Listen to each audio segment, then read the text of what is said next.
सरला, तू तो बड़ी बातों को मन में रखती है। बता, रोज हमारे पास बैठती है, लेकिन एक बार भी नहीं बताया कि तुम इतवार को कीर्तन करा रही हो। अपनी पड़ोसन के मुंह से कीर्तन की बात सुन सरला जी को कुछ समझ नहीं आया। आता भी कैसे? वह तो खुद उनके मुंह से सुन रही थी कि उसकी बहू इतवार को कीर्तन करा रही है, लेकिन घर की इज्जत रखने के लिए वह हंसते हुए बोली, तू भी उड़ा ले मेरे बुढ़ापे का मजाक। तुझे नहीं पता कि आजकल छोटी छोटी बातें भी भूलने लगी हूँ। याद होता तो तुझे ना बताती क्या? हाँ, कह तो सही रही है, याददाश्त तो आजकल मेरी भी कमज़ोर हो रही है। हे भगवान, देख तेरे साथ बातों में लग गई और बहू ने कहा था टमाटर ख़त्म है, आते हुए ले आना। देखो तो बातों के चक्कर में कितना समय लगा दिया। चलू, बहू इंतज़ार कर रही होगी। कहते हुए विमला जी आगे बढ़ गई और सरला जी अपने घर की ओर। विमला जी के आगे तो उसने बात बना दी, लेकिन उसे बुरा बहुत लग रहा था। उसके घर में कीर्तन और उसे पता भी नहीं। क्या अब घर में उसकी इतनी भी पूछ नहीं? कम से कम बहू एक बार उसे बता तो सकती थी। सलाह लेना तो दूर की बात। उसे याद है कि वह तो घर की छोटे से छोटे काम में अपनी सास की सलाह लेती थी। जब भी वह अपनी सास से कुछ पूछती तो सास की आंखों में कैसे चमक आ जाती थी।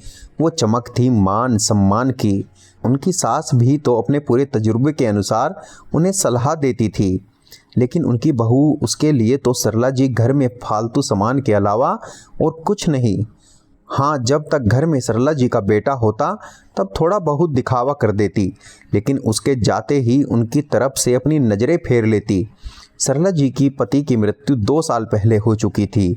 जब तक दोनों पति पत्नी थे, एक दूसरे का सुख बांट लेते और ऐसी छोटी मोटी बातों को दिल से न लगाते थे, लेकिन अकेले पड़ने के बाद सरला जी के लिए यह बातें सहन करना आसान न था। बेटा कभी उनकी मनपसंद चीज़ें खाने के लिए ला देता तो बहू इस बात पर कलह कर देती। कलह से बचने के लिए सरला जी खुद आगे बढ़ बेटे को कहती, बेटा अब मुझसे यह चीज़ें हजम नहीं होती, मत लाया कर। लेकिन सरला जी कितनी बातों को अनदेखा करती और कब तक, शायद अपनी अंतिम सांस तक।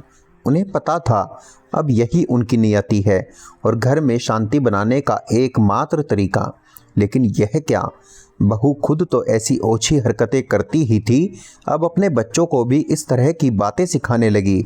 बाहर से कुछ खाने का सामान मंगवाती तो बच्चे उसे छुपा कर लाते और उसके लेट जाने के बाद ही खाते। जब भी वह किसी के साथ बैठी होती तो बच्चे उसके आसपास मंडराते और इस बात का ध्यान रखते कि दादी अपनी सहेलियों के साथ क्या बातें कर रही है। 1-2 बार सरला जी ने बच्चों को खाने पीने की चीज़ें ले जाते हुए देखकर पूछा भी, क्या है? तो बच्चे बातें बनाते हुए कहते, दादी घर का सामान है, हम इसलिए यहाँ बैठे हैं कि अगर आपको या आपकी सहेली को कोई ज़रूरत हो तो आवाज़ न लगानी पड़े। सरला जी की पड़ोसनें भी सब समझती थी, क्योंकि सभी ने अपने बाल धूप में सफ़ेद नहीं किए थे, लेकिन कहती कुछ नहीं। कहकर वह सरला जी का दिल दुखाना नहीं चाहती थी। 1-2 बार सरला जी ने समझाना भी चाहा, बहू अच्छा लगता है क्या? छोटे बच्चों को तुम यह क्या सिखा रही हो? क्या मैंने खाने पीने की चीज़ें नहीं देखी? मुझसे यह दुराव छुपाओ क्यों? अगर तू मेरे सामने से कुछ लेकर जाओगी तो क्या मैं बिना दिए छीन कर खा लूँगी? उनके समझाने का भी उनकी बहू उल्टा अर्थ लेती और उन पर ही राशन पानी लेकर चढ़ जाती। माँ जी, आपको तो मेरी हर बात गलत लगती है। आजकल के बच्चों को सिखाने की ज़रूरत नहीं, जो देखते हैं वही करते हैं। रही बात खाने पीने की, तो आपको यह बातें शोभा नहीं देती। अरे अपनी उम्र तो देखिए, इस उम्र में भी चटोरपन करोगी तो हमारे ही सिर पर आफत आएगी। आपका क्या, पड़ जाओगी बिस्तर पर। बहू, मैं चटोरपन करती तो जिस आदमी की अफसरशाही की तनख्वाह तुम हर महीने गिनती हो और जो तुम इतना बड़ा घर लिए बैठी हो, वह सब ना होता। हाँ, सही कहा तुमने, आजकल के बच्चे बहुत तेज हैं, जो देखते हैं वही सीखते हैं। इस बात को ध्यान रखना। शायद तुम्हें याद दिलाने के लिए मैं रहूं या ना रहूं। कहते हुए सरला जी की आंखें गीली हो गई।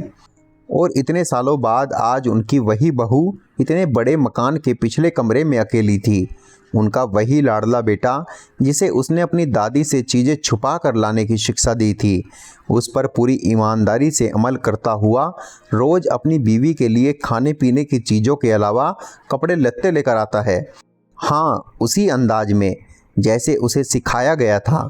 जब दादी का कमरा खुला हो तो उनके कमरे के आगे से मत आना, अगर वह सामने पड़ जाए तो सामान को पीछे छुपा लेना। सच, आज उसकी सास यानी कि सरला जी नहीं है उसे यह सब याद दिलाने के लिए, लेकिन उसकी ज़रूरत नहीं, उनका पोता उसे भूलने ही नहीं देता। उसके पास तो अपनी सास की तरह अच्छी सहेलियां भी नहीं, क्योंकि उसने अपने पैसों के मद में कभी पड़ोसी व रिश्तेदारों से बनाकर ही नहीं रखी। अब तो उनका बुढ़ापा और अकेलापन यही उनके दो साथी हैं, और तब की बातें याद दिलाने के लिए उसका प्यारा लाडला बेटा। दोस्तों, आपके इस बारे में क्या विचार हैं, हमें कमेंट करके ज़रूर बताएं। और कहानी आपको पसंद आई हो तो कहानी को लाइक व शेयर करना ना भूलें।